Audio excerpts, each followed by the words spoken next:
The second stage. So I saw in my dream that they walked on their way and enjoyed very comfortable weather. Then Christiana began to sing, "Blessed be the day that I began a pilgrim for to be, and blessed also be the man who to that place moved me. 'Tis true, it was long before I began to seek to live for ever, but now I run as fast as I can. 'Tis better late than never." Our tears to joy, our fears to faith, are turned as we see. Thus our beginning, as one says, shows what our end will be. Now there was, on the other side of the wall that fenced in the way which Christiana and her companions travelled, a garden that belonged to the one who owned the barking dog. It happened that some branches of fruit trees that grew in that garden hung over the wall, with fruit dangling from the branches. Being ripe, the pilgrims found them and gathered them up and ate them to their harm. Christiana's boys, as boys tend to do, were delighted with the trees and the fruit that hung on them. So they plucked the fruit and began to eat. Their mother scolded them, but the boys went on eating their fill of the fruit. "Well," she said, "my sons, you sin. That fruit does not belong to us." But she didn't know that it belonged to the enemy. I'll guarantee you, if she had known, she would have been ready to die for fear. But that passed, and they went on their way. Now, once they had travelled about 2 bow shots from the place where they had entered into the way, they spotted 2 very ugly men walking swiftly toward them. When they spotted them, Christiana and Mercy, her friend, covered themselves with their veils and kept walking on their journey. The children also continued along the way, and eventually they met up with the 2 ugly men who had come down to meet them. They walked up to the women as if they would embrace them, but Christiana said, "Stand back, or go peaceably on your way." But these 2 acted like men who are deaf, for they ignored Christiana's words and began to lay hands upon them. Christiana became very angry and kicked at them with her feet. Mercy also fought back as well as she could, and did what she could to divide them. Christiana warned them again, "Stand back and be gone, for we don't have any money. Being pilgrims, as you see, we live on the charity of our friends."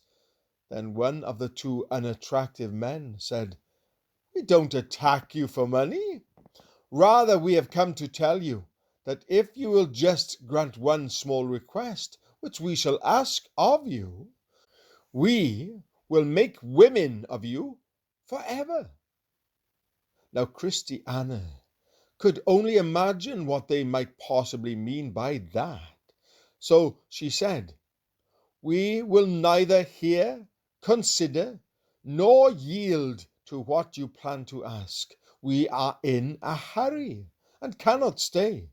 Our business is a business of life and death." Once again, she and her companion made another attempt to go past them again, but they stood menacingly in their way. One of the men said, "We don't intend to hurt you. It is another thing we want from you." "You would have us body and soul," Christiana said, "for I know this is the reason you have come after us. But we would rather die right here and right now than to permit ourselves to be brought into such snares and run a risk to our well-being in the future." With that, they both screamed out and cried, "Murderer! Murderer!" And so they placed themselves under those laws that are provided for the protection of women.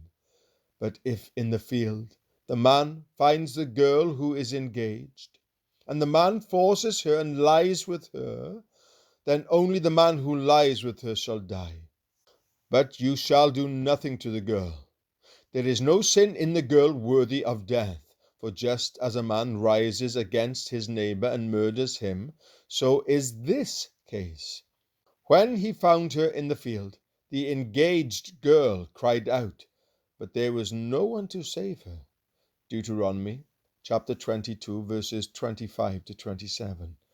But the men still approached them with malice and planned to triumph over them. The two women therefore cried out again. Now, like I said, the women and children were not yet far from the gate through which they had entered the way, and their screams were heard by those in the house. Therefore a man hurried out of the house, for he knew that it was Christiana's voice he heard, and so he hurried to aid her. But by the time the reliever was within sight of them, the women were caught up in a great scuffle with the two ugly men, while the children stood by crying. The reliever, who came to save them from the attack, called out to the ruffians, saying, "What are you doing? Would you make my Lord's people sin?" He attempted to overtake them, but the two men made their escape over the wall into the garden of the man who owned the great dog, and once there, the dog became their protector. With the ugly men gone, this reliever walked up to the women and asked them how they were. "We thank your prince," the women answered. "We do pretty well. We have only been somewhat frightened.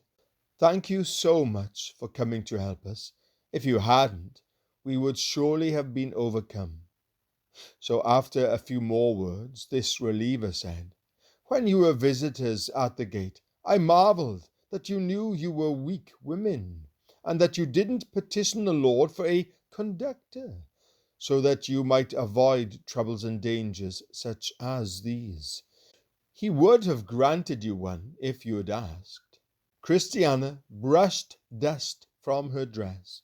"Unfortunately, we were so preoccupied with our present blessing that we didn't think about the dangers to come.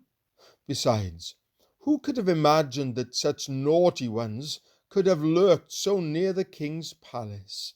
Indeed, it would have been best if we had asked our Lord for a conductor, but since our Lord knew it would be for our profit, I wonder why he didn't send one along with us." The reliever said, "It is not always necessary to grant things not asked for by doing so, such things are often viewed as of little value or are taken for granted. However, when the need of something is sensed, that thing becomes valued in the eyes of the one who has recognized the need. And when the value which it is properly due is perceived, it will consequently be used after that point, because it is recognized as something of worth. Had my Lord granted you a conductor, you would not have regretted your oversight in not asking for one, as now you have occasion to do. So, all things work for good and tend to make you more weary. Shall we go back again to my Lord and confess our folly and ask for one?" Christiana asked. "I will present him with your confession of your folly," the reliever said. "You do not need to go back again, for in all places where you shall go, you will find no lack at all. In every one of my Lord's lodgings, which he has prepared for the reception of his pilgrims, there is enough to furnish them against all such attempts as the one you just experienced."